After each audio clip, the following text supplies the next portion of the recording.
Well, hey, everybody, this is Robert, and welcome to today's show. Now, last month, the state of Alabama became the 16th state to recognize pornography as a public health crisis. So why pornography? How is this a health or a public health issue? Well, joining me today is Melea Stephens. Melea is a board member for the National Center on Sexual Exploitation. Hello, Melea. Welcome to the show, ma'am. Hi, glad to be with you. Well, as I said in the intro, Alabama is the latest state to recognize pornography as a public health crisis. Can you explain what exactly this means and its importance? Yes, we, as you said, are the 16th state. We're really proud to be the 16th state. It's been a long time coming. And what this means to make a public statement through this resolution is many things. First and foremost, this is an educational tool to start conversations between our legislators and the public about the reality of the public health crisis of pornography, the wide range of negative effects of pornography on society, the brain of individuals, their relationships, and to really inform consumers about what they're exposing themselves to when they access hardcore internet pornography and what the potential harms are. Much like a Surgeon General warning that they would place on cigarettes, people need to have an awareness of what they're allowing into their lives and relationships, and really how this is affecting society in regards to human trafficking and things of that nature. So it means that, but it also is a springboard for more action in our state. We want to see more of our obscenity laws enforced that are being neglected. We want to have more education in schools, and we'd like to raise more funds for entities that fight child pornography in our state. So those are just a few of the many things that we hope to use the resolution as like I said, a springboard to move into further necessary things. Right. Now, as a practicing marriage and family therapist, can you explain to the audience how pervasive this problem is, this problem of pornography, and also talk about the damage that it causes?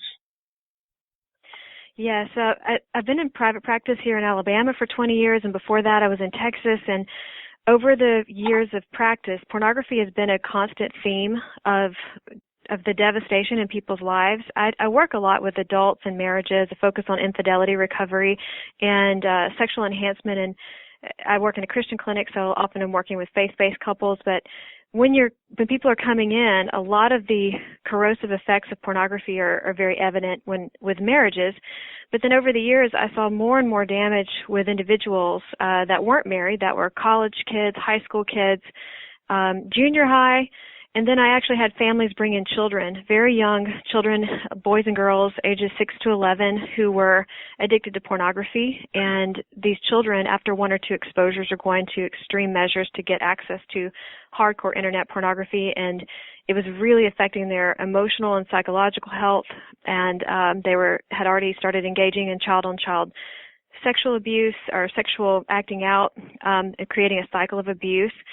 So there's infinite problems with pornography. It does affect the brain. There's over 40 neurological studies that demonstrate that pornography hijacks the brain, much like the pleasure pathway of the brain, like cocaine or heroin, and causes a reduction in gray matter, which that reduction in gray matter has a lot of different problems with the impulse control and the desire to objectify other people. So this is why you see pornography fueling the demand for sex-trafficked women and children, because pornography consumers can often become addicted very quickly. There's escalation to want more deviant, hardcore material. And mainstream pornography now is very violent, degrading. So when you're consuming this material, people often want to act it out. It's not satisfying enough. They don't get the dopamine hit from just viewing the material. They want to act it out. They can't get a person in their right mind to engage in this behavior, so they'll go and pay someone.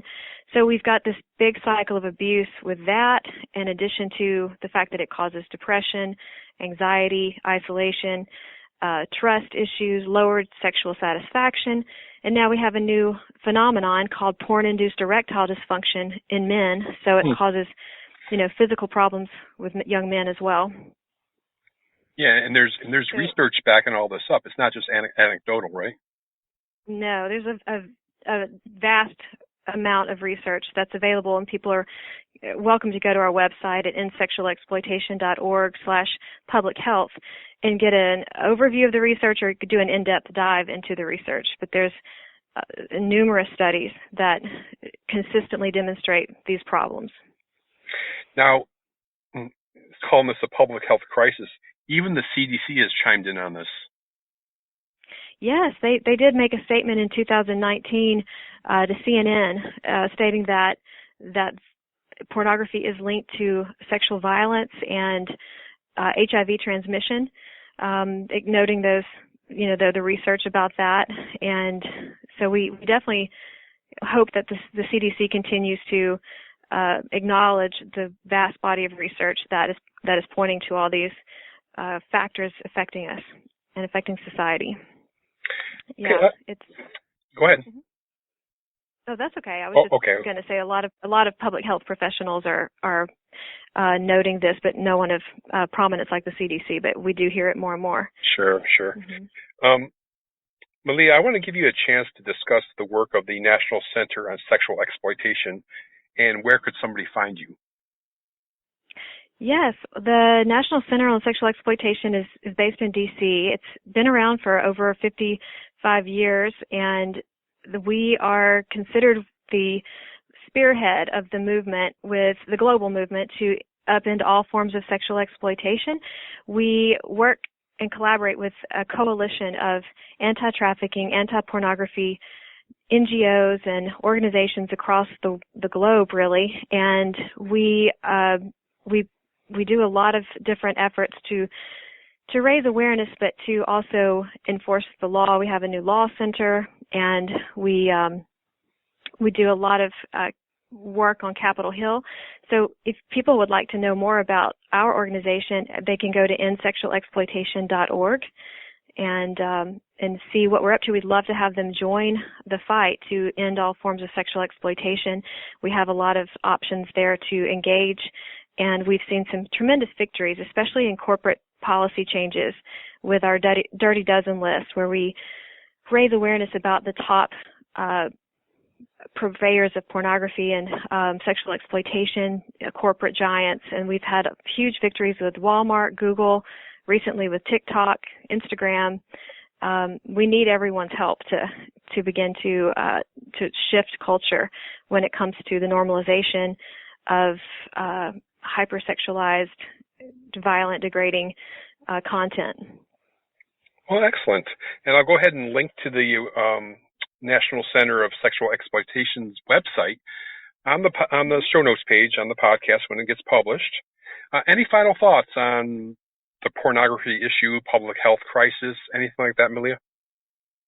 Well, I'd just love to say that it is, while it's very daunting and while it is a big cultural, societal problem, there's so much hope. We're seeing so many gains, and just in my own private practice too, working with countless individuals whose lives have been positively turned around from the effects of pornography. Just so people know, there's while that is a problem, there are many avenues for help and recovery, and also just to become an activist in this fight. And there's just a lot of positive places to engage in it. So, yeah, that would be the main thing. And people definitely need to educate themselves, start conversations. One of the most powerful things they can do is to raise awareness and prevent other children and families from being affected by pornography, is to let people understand the facts.